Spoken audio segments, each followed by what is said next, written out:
तो आइए student start करते हैं अपनी आज की क्लास, जिसमें हम आगे बढ़ाने वाले हैं मैथ्स का topic percentage. So students, percentage में अभी फिलहाल मैंने एग्जामिनेशन टॉपिक शुरू किया है, जिसमें हम एक वीडियो ऑलरेडी कर चुके हैं। तो इस वीडियो को देखने से पहले आप वो पार्ट जरूर देख लें। सो आज की क्लास में मैं आपके लिए लेके आया हूं थ्योरम नंबर 6, जो हमारी मदद करेगी एग्जामिनेशन के टाइप 2 क्वेश्चन को करने के लिए। सो स्टूडेंट्स, आइए समझते हैं कि थ्योरम नंबर 6 में क्या लिखा हुआ है। और इतना याद रखिएगा, थ्योरम नंबर 6 को आप अप्लाई कर सकते हैं मैक्सिमम क्वेश्चंस में, लेकिन 100% क्वेश्चन करने के लिए एक और थ्योरम आपको कराऊंगा जो कि इससे बिल्कुल सिमिलर होगी। तो आइए देखते हैं ये किस तरह के क्वेश्चंस होते हैं। तो यहां देखिए थ्योरम नंबर 6 लिखा है in an examination X% students failed in English. तो कोई एक एग्जामिनेशन होगा। अब एग्जामिनेशन एक ही सब्जेक्ट का नहीं होता है, बहुत सारे सब्जेक्ट्स के होते हैं एग्जामिनेशन, आपको बताइए। तो इंग्लिश के सब्जेक्ट में कुछ बच्चे फेल हो गए और मान लेते हैं कि वो X% बच्चे फेल थे। आगे बढ़ते हैं, Y% फेल्ड इन मैथ्स। तो मैथ्स में Y% फेल हो गए। तो फिलहाल मान लेते हैं कि दो ही सब्जेक्ट का पेपर था, इंग्लिश और मैथ्स का, जिसमें X% तो इंग्लिश में फेल हो गए और Y% मैथ्स में फेल हुए। ठीक है, अब इसका मतलब ये नहीं है कि इंग्लिश वाले मैथ्स में भी फेल हुए, ऐसा कोई जरूरी नहीं है, क्वेश्चन में ये नहीं दिया हुआ, आपको अभी अलग अलग बताया हुआ है। हो सकता है जो इंग्लिश में फेल हुए वो मैथ्स में पास हो गए, या इसका उल्टा भी हो सकता है, जो मैथ्स में फेल हुए वो इंग्लिश में पास हो गए। ठीक है, तो ये दोनों अलग अलग चीजें करके चलना आप। तो यहां पर सबसे पहले आपको इंडिविजुअल इंग्लिश का दिया हुआ है, तो इंग्लिश में X% बच्चे फेल हुए हैं और मैथ्स में Y% बच्चे फेल हुए हैं। And Z% failed in both the subjects. दोनों सब्जेक्ट में जो फेल हुए हैं उनका बिल्कुल अलग आपको दिया हुआ है। कुछ ऐसे भी बच्चे थे जो बिल्कुल ढीठ थे, जो दोनों सब्जेक्ट में फेल हो गए, तो आपको अलग से बताया हुआ है कि Z% बच्चे दोनों सब्जेक्ट में फेल हुए हैं। अभी तक देखो क्वेश्चन में सिर्फ फेल और फेल की बात हुई है, पास की बात हुई नहीं। ठीक है, आगे बढ़ते हैं। The percentage of students who passed in both the subjects. अब क्वेश्चन में आपसे पूछा है कि आप जितने भी बच्चे दोनों सब्जेक्ट में पास हुए हैं, देखो कुछ बच्चे ऐसे भी तो होंगे कि दोनों सब्जेक्ट में पास हुए होंगे, है ना, तो आपको ऐसे बच्चों की परसेंटेज निकाल के बतानी है। आपको ऐसे बच्चों का क्या बताना है, परसेंटेज निकाल के बतानी है कि कितने परसेंट बच्चे दोनों सब्जेक्ट में पास हुए। तो यहां पर आपको ये बताने से पहले, ये फॉर्मूला बताने से पहले कुछ इंपॉर्टेंट चीज बताना चाहता हूं। तो इस थ्योरम को अगर हम याद करना चाहें तो कुछ इस तरह से कर सकते हैं। यहां पे मैं लिख सकता हूं, देखो सब्जेक्ट वन, और यहां पे लिख सकता हूं सब्जेक्ट 2, और यहां पर मैं लिख सकता हूं बोथ सब्जेक्ट। ठीक है, बोथ सब्जेक्ट। और ये क्या निकालने के लिए है, देखो बोथ सब्जेक्ट फेल लिख देता हूं, चलो ऐसे लिख देते हैं, सब्जेक्ट 1 फेल, सब्जेक्ट 1 में फेल हुए, सब्जेक्ट 2 में फेल हुए, और बोथ सब्जेक्ट में भी फेल हुए। और पूछा क्या है आपसे, पास परसेंटेज पूछा है, जो दोनों सब्जेक्ट में पास हुए, इसको ऐसे लिखेंगे, बोथ सब्जेक्ट पास।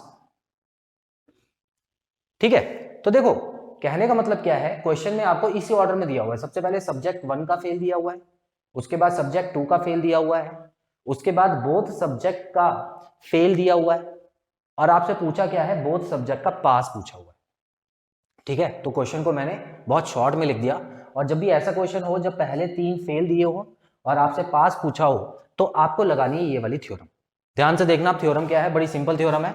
आपको 100 में से माइनस कर देना है जो पहली परसेंटेज थी, जो सब्जेक्ट 1 का था, और फिर प्लस करना है सब्जेक्ट 2 का, और उसके बाद माइनस करना है जो बोथ सब्जेक्ट में जितने बच्चे फेल हुए थे। इतना क्लियर है? तो यहां पर फॉर्मूला तो आप फिर भी याद कर लोगे। याद रखना कि ये ब्रैकेट में लगाना जरूरी है, ब्रैकेट में नहीं लगाओगे तो साइन की दिक्कत हो जाएगी, है ना। तो पहले ब्रैकेट में लगाना, फिर इसको पूरा सॉल्व करना, और जो भी आंसर आता है उसको 100 में से माइनस कर देना। तो ये आपका क्या आ जाएगा, अगर आपको 3 बार फेल दिया हुआ है और चौथा पास पूछा है तो उसका फॉर्मूला। ठीक है, अब मैं जो अगली थ्योरम है ना वो इसी से कनेक्ट करके आपको बता देता हूं। अगली थ्योरम क्या होगी, देखो मैं चाहता हूं कि हम थ्योरम के नंबर ना बढ़ाएं बल्कि थ्योरम के टाइप्स बढ़ा दें। कहने का मतलब ये सिक्स्थ थ्योरम है, तो इससे मिलती जुलती एक और थ्योरम जो है वो सिक्स्थ में ही रखेंगे ताकि हमको बहुत ज्यादा परेशानी ना हो जब हम पढ़े। क्लियर? तो मैं क्या करने वाला हूं, ये बिल्कुल सेम थ्योरम चलेगी, बस उस वाली थ्योरम में क्या होगा, दूसरे तरीके के क्वेश्चन आ सकते हैं। जैसे उसमें आपको दिया होगा, देखो यहां पे ही लिख देता हूं, ये हो गई हमारी थ्योरम 1, ठीक है, और थ्योरम 2 हो जाएगी कि उसमें दिया होगा कि पहले सब्जेक्ट में बच्चे जो पास हुए हैं वो दिया होगा, दूसरे सब्जेक्ट में बच्चे जो पास हुए हैं वो भी दिया होगा, और तीसरे सब्जेक्ट में, बोथ सब्जेक्ट में बच्चे जो पास हुए हैं वो भी दिया होगा। तो यहां पर 3 फेल दिए थे, तो यहां पर 3 पास दिया होगा, और पूछा होगा कि बोथ सब्जेक्ट में फेल कितने बच्चे हुए हैं, बोथ सब्जेक्ट में फेल कितने बच्चे हैं। तो एक चीज बताऊं स्टूडेंट्स, इसका भी आंसर यही है, ठीक है। तो इसको भी आप बिल्कुल इसी फॉर्मूले से सॉल्व करना, बल्कि ऐसे क्वेश्चन जितने भी आते हैं सभी को आप इसी फॉर्मूले से सॉल्व कर सकते हैं, याद रखिएगा, ठीक है। तो ये किस चीज की परसेंटेज है, ये किस चीज का फॉर्मूला है, बोथ अभी फिलहाल ऊपर की थ्योरम के हिसाब से मैं लिख रहा हूं, बोथ पास का फॉर्मूला है ये, कि ऐसे बच्चे जो दोनों सब्जेक्ट में पास हुए हैं उसको निकालने का फॉर्मूला है। अब क्वेश्चन में वो ये तो देते ही हैं, कभी कभी सीधा क्वेश्चन देंगे तो ऐसा क्वेश्चन देंगे, है ना, और कभी कभी क्या होगा, वो आपको इनमें से कुछ मिस कर देंगे। मान लेते हैं वो ये आपसे पूछेंगे कि पहले सब्जेक्ट में जितने बच्चे फेल हुए थे वो कितने थे, और आपको ये दे देंगे। समझ आ रही बात? तो क्वेश्चन में आपको ये नहीं देके आपको बोथ पास परसेंटेज दे सकते हैं, तो आपको क्या करना है, फॉर्मूला तो यही रहेगा ना, आपको बस वैल्यूज पुट करनी है अलग अलग। इतना क्लियर है? तो मेन जो फॉर्मूला हमारा चलेगा स्टूडेंट्स, यही चलने वाला है। और मैं अब आपको बताऊंगा, ये आप पहले इसका स्क्रीनशॉट ले लीजिए, उसके बाद मैं बताता हूं कि क्वेश्चन को किस तरह से सॉल्व करना है, और क्वेश्चन को पहले इस फॉर्मूले के हिसाब से आपको एडजस्ट करना है और फिर सॉल्व करना है। स्क्रीनशॉट लीजिए फिर बताता हूं।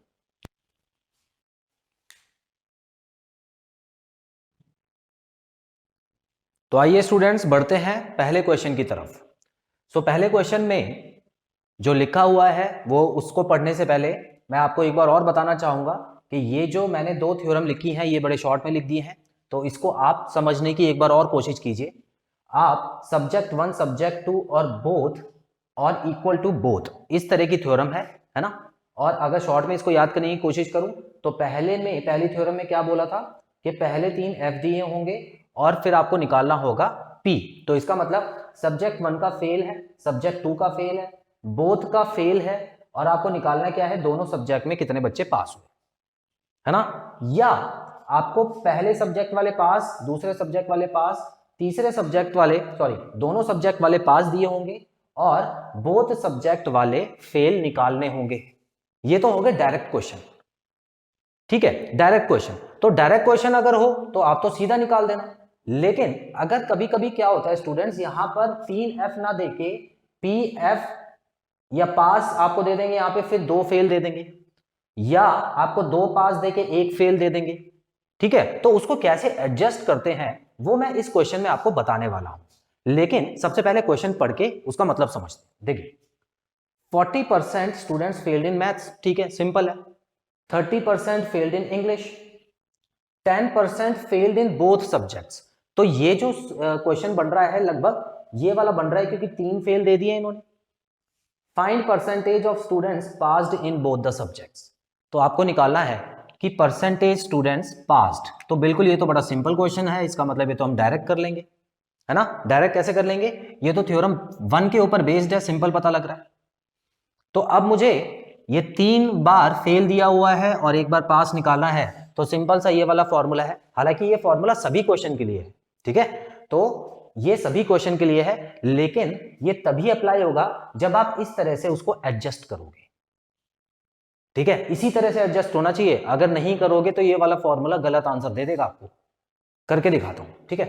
देखो सिंपल सा, फिलहाल कुछ नहीं करना, आपको 100 लिखना है माइनस, क्योंकि मुझे पता है कि डायरेक्ट ये वाला फॉर्मूला, ये क्वेश्चन जो है इसी तरह से एडजस्टेड है और थ्योरम 1 के हिसाब से एडजस्टेड है तो मेरा आंसर तो सही आएगा। तो इसीलिए यहां पर मैं लिख देता हूं 40%। 40 लिख दिया x की जगह, उसके बाद प्लस का साइन लगाऊंगा, y की जगह क्या दिया हुआ है 30 दिया हुआ है, और z की जगह क्या दिया हुआ है, z की जगह दिया हुआ है 10। ठीक है, तो वो याद रखना z जो है वो माइनस में है। अब इसको सॉल्व करने में ज्यादा टाइम मत खराब कीजिएगा, सिंपल सा देखिए ये हो गया 70 में से 10 गए तो हो गया 60, है ना। तो 60 में से अब देखो 100 में से 60 निकालो तो कितना बचा 40। तो ये 60 को जब 100 में से माइनस कर देंगे तो 40 आएगा। इतना क्लियर है। तो मेरा जो डायरेक्ट आंसर आ गया है वो आ गया है 40। क्वेश्चन में भी यही पूछा था पास में। अब स्टूडेंट्स मान लेते हैं कि इसी क्वेश्चन में फेल वाला पूछा होता, है ना। इस क्वेश्चन में क्या दिया होता, यहां पर फेल, यहां पर फेल और यहां पर फेल। अच्छा, यहां वाला तो बोथ वाला सब्जेक्ट वाला आपको फेल दिया ही हुआ है, तो मेरे ख्याल से वैसा क्वेश्चन ही बनेगा। अब मैं आपको क्या बताने जा रहा हूं स्टूडेंट्स, अब मैं आपको बताने जा रहा हूं कि इसी क्वेश्चन को दूसरे तरीके से कैसे करें। इसी क्वेश्चन को अगर मैं थ्योरम 1 से नहीं करना चाहता, मैं दूसरे से करना चाहता हूं तो वो भी कर सकता हूं। अब आप हैरान हो रहे होंगे ऐसा कैसे, देखिए 40% स्टूडेंट्स फेल्ड इन मैथ्स। ये तो मुझे पता है कि 40% बच्चे जो हैं वो मैथ्स में फेल हो गए। तो क्या मैं ये पता लगा सकता हूं कि कितने बच्चे पास हुए होंगे? भाई जाहिर सी बात है, परसेंटेज में तो 100 ही होता है ना मैक्सिमम। तो जब फेल हो गए 40% बच्चे, तो मैथ्स में देखो, मैथ्स में जो कि सब्जेक्ट 1 है 60% बच्चे पास हुए होंगे, 60% बच्चे। ये देखो मैंने पहला पी निकाल दिया।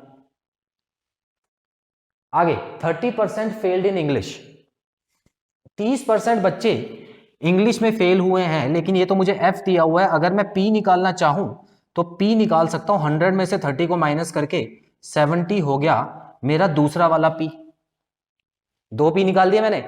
आगे देखते हैं 10% फेल्ड इन बोथ, तो दोनों में 10% बच्चे फेल है, तो क्या मैं तीसरा पी भी निकाल सकता हूं? बिल्कुल निकाल सकता हूं भाई। 10% बच्चे फेल हो गए तो पास कितने परसेंट रहे होंगे? 90% पास रहे होंगे।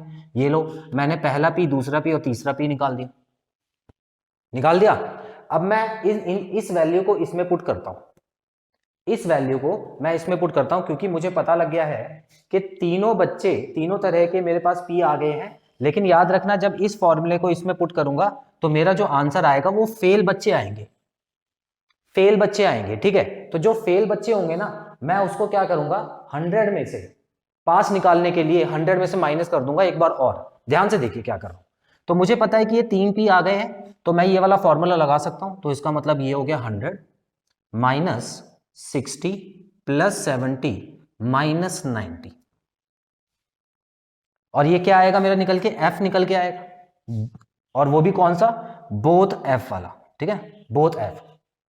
तो याद रखना पहले का आंसर आ चुका है, कंफ्यूज मत होना, ये बिल्कुल अलग चीज बता रहा हूं मैं। थ्योरम 2 से क्वेश्चन को कैसे सॉल्व करेंगे वो बता रहा हूं।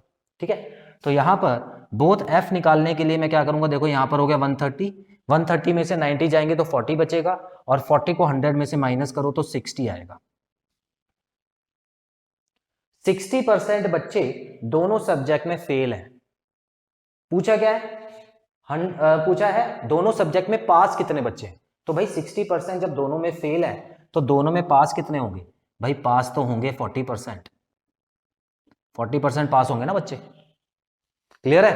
तो मैंने क्या किया, सबको पहले सारे एफ को मैंने पी में चेंज किया, और जब मेरा आंसर एफ आया था उसको दोबारा से मैंने पी में चेंज करके आंसर निकाल दिया।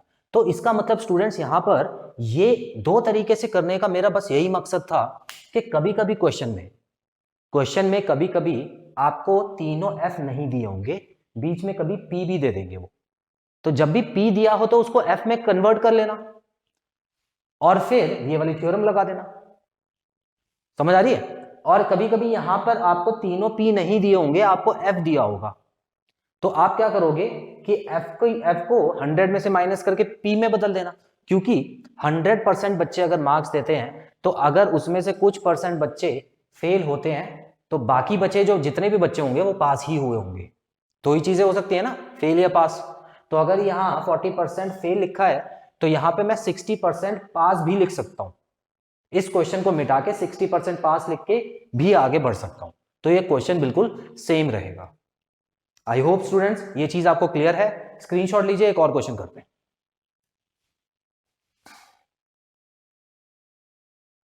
तो आइए स्टूडेंट्स बढ़ते हैं क्वेश्चन नंबर 2 की तरफ। लिखा है 60% स्टूडेंट्स पास्ड इन हिंदी। तो इस बार आपको क्वेश्चन में पास दे दिया है, तो इसका मतलब थ्योरम नंबर 2 से कनेक्टेड क्वेश्चन है। 60% हिंदी में पास हो गए हैं, 45% इंग्लिश में पास हो गए हैं और 25% दोनों सब्जेक्ट्स में पास हो गए हैं। तो इसका मतलब 3 पास हो गए हमारे पास। बिल्कुल, क्वेश्चन में क्या पूछा है, find percentage of students failed in both subjects. ठीक है, तो आपसे पूछा है फेल का, तो इसका मतलब डायरेक्ट थ्योरम नंबर 2 लगा देते हैं, है ना। और बिल्कुल क्वेश्चन जब फिट बैठ रहा है तो आप समझ जाओ कि थ्योरम नंबर 2 जो है वो इसी से सीधा सीधा आ जाएगी। आंसर लिखते हैं। देखिए 100 में से यहां पर सबसे पहले मैं लिखूंगा 60, जिसमें मैं प्लस करूंगा 45, फिर माइनस करूंगा 25 और फिर मेरा आंसर आ जाएगा। तो अगर हम देखें तो 60 प्लस 40, चलो पहले इनको माइनस कर लेते हैं, है ना। 20 हो गया, 20 और 60 को प्लस करो 80 हो गया, और 80 को जब 100 में से माइनस करेंगे तो मेरा आंसर आ गया 20। इतना आसान है ये। अगर डायरेक्ट फिट बैठ जाता है तब तो बहुत आसान है। ठीक है, चलो ये तो मैंने कर दिया डायरेक्ट थ्योरम नंबर 2 से, क्योंकि क्वेश्चन ही थ्योरम नंबर 2 पे बना हुआ था। अच्छा मान लो कि मैं थ्योरम नंबर 2 को अप्लाई नहीं कर रहा, या मुझे याद ही नहीं आ रही थ्योरम नंबर 2 क्या थी, तो मैं क्या करूंगा, थ्योरम नंबर 1 में इस पूरे क्वेश्चन को एडजस्ट करके आंसर निकाल सकता हूं। कैसे, देखिए मान लेते हैं 60% स्टूडेंट हिंदी में पास हुए, तो फेल कितने हुए होंगे हिंदी में? हिंदी में जो फेल हुए होंगे वो होंगे 40%। ठीक है ना, 40% रहे होंगे। ठीक है, तो पहला एफ आ गया। अच्छा, इंग्लिश में जो फेल हुए होंगे वो कितने रहे होंगे? 45 तो पास हो गए हैं, तो इसका मतलब 55 फेल हो गए। दोनों सब्जेक्ट में पास हुए हैं 25, तो दोनों सब्जेक्ट में फेल कितने हुए होंगे? दोनों सब्जेक्ट में फेल हुए होंगे 75, है ना। तो 3 एफ निकाल दिए मैंने। अब 3 एफ को अगर मैं इस फॉर्मूले में पुट कर दूं तो क्या आएगा? दोनों सब्जेक्ट में देखो 3 एफ को पुट करूं तो दोनों सब्जेक्ट में कितने बच्चे पास हुए वो आ जाएगा मेरा। करते हैं, इसको तो देख के ही कर लेंगे। देखो मुझे पता है इन दोनों को ऐड करना है, तो ये हो गया 95 और 95 को 75 में से माइनस करना है, मतलब 75 को 95 में से माइनस करके 20 आ गया। ठीक है, तो 20 को यहां पे इसको सॉल्व करके 20 आ गया। अब 20 को 100 में से माइनस करो, क्या आ जाएगा? 80। तो ये क्या आया, मैंने थ्योरम नंबर 1 अप्लाई की थी, तो थ्योरम नंबर 1 अप्लाई करने के बाद आया बोथ पास। बोथ पास आ गया। ऐसे बच्चे जो दोनों सब्जेक्ट में पास हुए थे वो आ गए 80%। क्वेश्चन में क्या पूछा है? आप ऐसे बच्चे बताओ जो दोनों सब्जेक्ट में फेल हुए होंगे। भाई दोनों बच्चे दोनों सब्जेक्ट में जो पास हुए हैं वो आ गया है, तो फेल कितना होगा? 100 में से माइनस कर दो, 20 आ गया, तो ये लो 20 आ गया हमारा आंसर। तो आप चाहे इस तरह से करो, चाहे इस तरह से करो, क्वेश्चन को एडजस्ट कर लेना। अगर डायरेक्ट दिया हुआ है तब तो कोई एडजस्टमेंट की जरूरत नहीं है, लेकिन अब मैं एक और क्वेश्चन लेने वाला हूं जो कि आपको एडजस्ट करना ही होगा। स्क्रीनशॉट लीजिए, फिर आगे बता दो।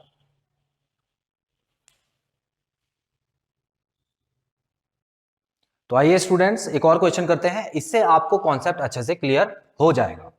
क्वेश्चन में दिया है 70% स्टूडेंट्स पास्ड इन हिंदी।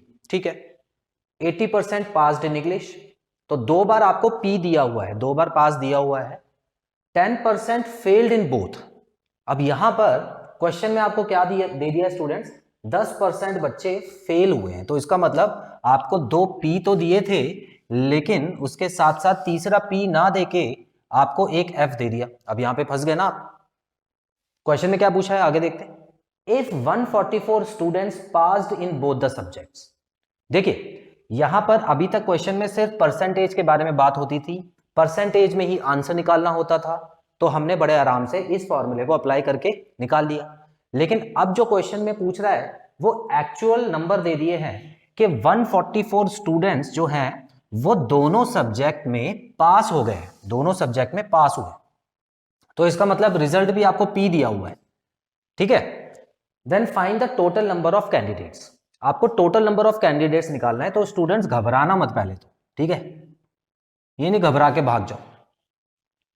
आपको क्या करना है, पहले क्वेश्चन को देखना है कि क्या ये क्वेश्चन हमारे लायक है या ये हमसे नीचे लेवल का क्वेश्चन है। तो स्टूडेंट्स ये हमसे नीचे लेवल का क्वेश्चन है, आपको बताता हूं। थोड़ा सा आईक्यू लगाना, थोड़ा सा दिमाग लगाना। कैसे? देखो, मुझे ये बात पता है कि क्वेश्चन को जब मैं करता हूं, हमेशा जब भी कोई मुझे वैल्यू दे दी होती है ना, उसके हिसाब से करता हूं।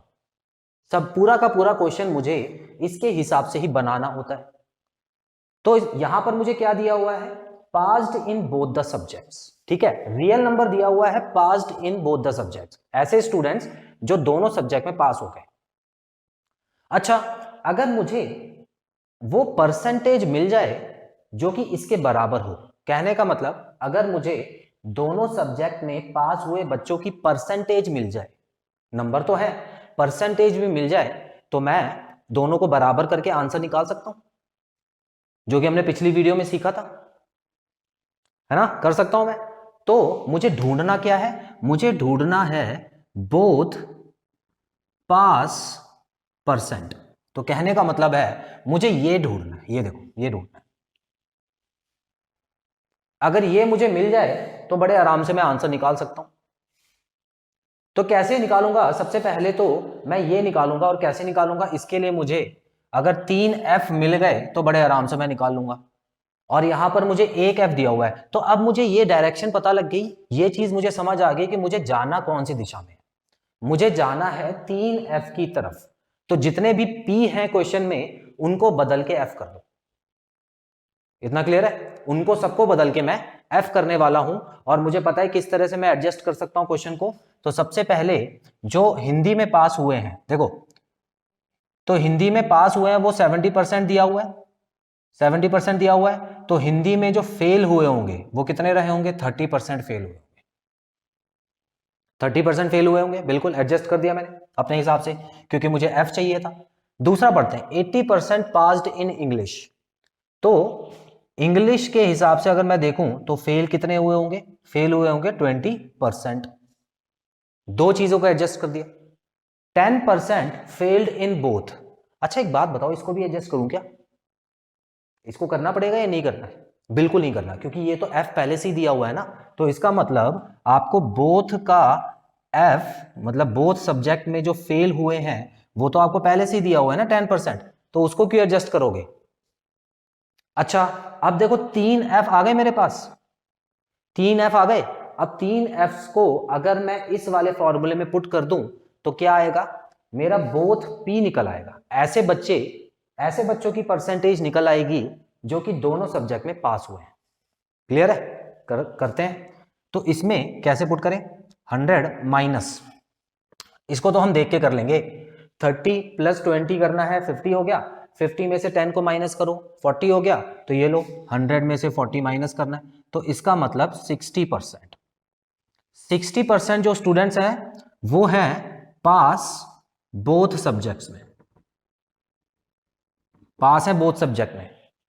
इतना क्लियर हुआ? यहां तक क्लियर है आपको? आगे बढ़ते हैं। अब मुझे 60% जो स्टूडेंट्स हैं बोथ सब्जेक्ट में पास हैं, दोनों सब्जेक्ट में पास हैं, और इसकी असली वैल्यू भी मुझे पता है कि 144 स्टूडेंट जो है वो दोनों सब्जेक्ट में पास है। क्या करूं?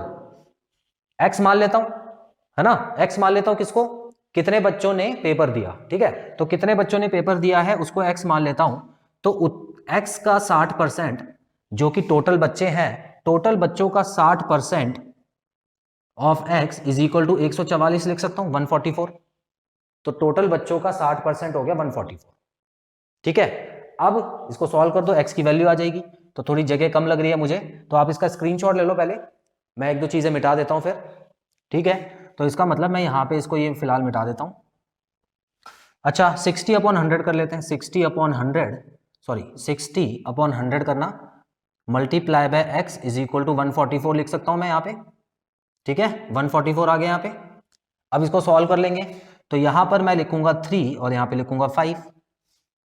और 3 को जब मैं इससे काटूंगा, देखो स्टूडेंट्स, 3 से जब काटूंगा तो 3 4 12 होता है। ठीक है, और 3 6 24, 3 6 24, 46 आ गया। अच्छा, 46 को जब मैं 5 से मल्टीप्लाई करूंगा तो आएगा आंसर 240, सॉरी 3 8 24, सॉरी यहाँ पे 8 आएगा। ठीक है, जब आप काटोगे तो 48 आएगा, और 48 को जब मैं 5 से मल्टीप्लाई करूंगा तो मेरा जो आंसर आएगा वो आएगा 240। क्लियर है स्टूडेंट्स? तो ऑप्शन नंबर कौन सा है? ऑप्शन नंबर सी है। तो ये देखो देखने में सिंपल लग रहा था, लेकिन थोड़ा सा एडजस्ट करना है स्टूडेंट्स, और आई होप आपको समझ आ गया होगा। तो जब भी आप ये वाला क्वेश्चन करें, और ऐसे जितने भी क्वेश्चन आएंगे ना स्टूडेंट्स, सबका आंसर आपको ऐसे आ सकता है, इसी थ्योरम से आ जाएगा, बस आपको एडजस्ट करना है जैसे कि मैंने आपको एडजस्ट करवाया है। सो आई होप आज जितने भी क्वेश्चन करवाए हैं वो क्लियर है आपको। सो यहाँ पर हमारा एग्जामिनेशन का टॉपिक भी खत्म होता है। सो अगले पार्ट में मैं परसेंटेज से रिलेटेड एक और नया टॉपिक कराऊंगा आपको, जो कि एग्जाम पॉइंट ऑफ व्यू से काफी इंपॉर्टेंट होगा, और हम उस पर प्रैक्टिस क्वेश्चंस भी करेंगे।